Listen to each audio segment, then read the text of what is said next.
how did this all happen? How did you get hooked up with this thing? That's a really good question.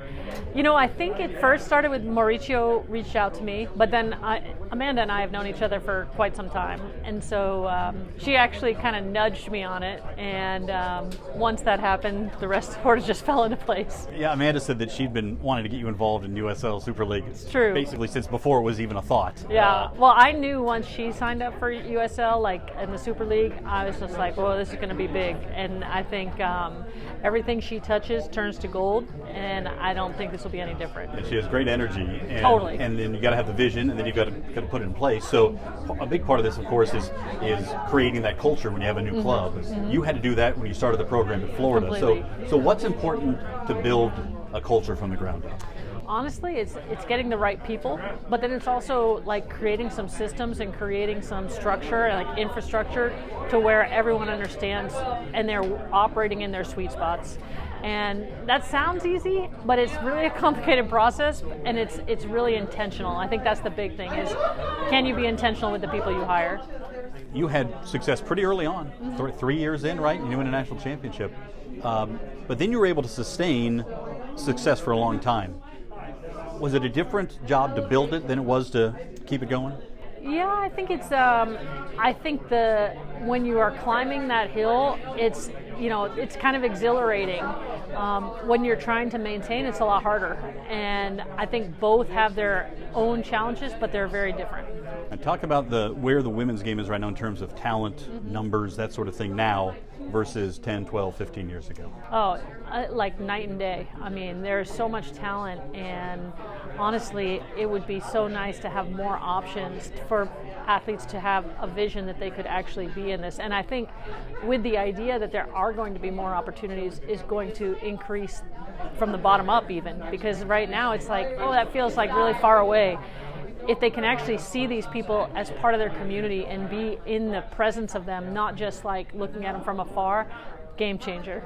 I was thinking about what this club could be if everything falls into place and it's done right and you have that intentionality to it and you have the success.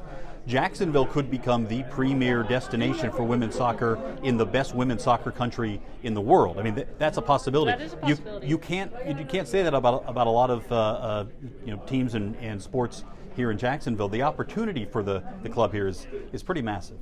Who doesn't want to live in Florida, first of all? And then Jacksonville is just a beautiful city, a great destination, really accessible. And then the homegrown talent that exists here, those are all really good ingredients.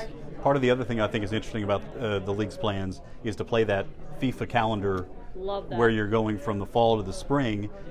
So players won't have to make choices about club or country. Right. So a lot of national team level players are going to be very attracted to that. Yeah, the international calendar is a game changer. I think that is huge because it does offer you a little bit of an opportunity to have a better plan. It's, I think, personally better for the health and welfare of players all around, mental, physical, everything. You don't have to worry about the summer nearly as much, which is big in Jacksonville, as you know, and in Florida. That's true.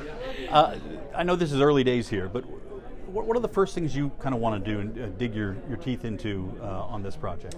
I'm gonna let the ownership and the founders give me the guidance, and then hopefully help them to offer my opinion in certain things. But I think for sure, like connections and having the ability to know people on more than just a surface level, or just like if you're researching a person level, that's probably the value I have, is being in this sport for as long as I have. It is so important in sports in general. In business always, but in sports, who you can trust right. is so important. And having those relationships and knowing, hey, if this person tells me something, that's something I can bank on. Correct. And like that takes a little time to kind of discern. And I think, my experience in that space has been really helpful, I think. Terrific. Thank you. Yeah, thank you.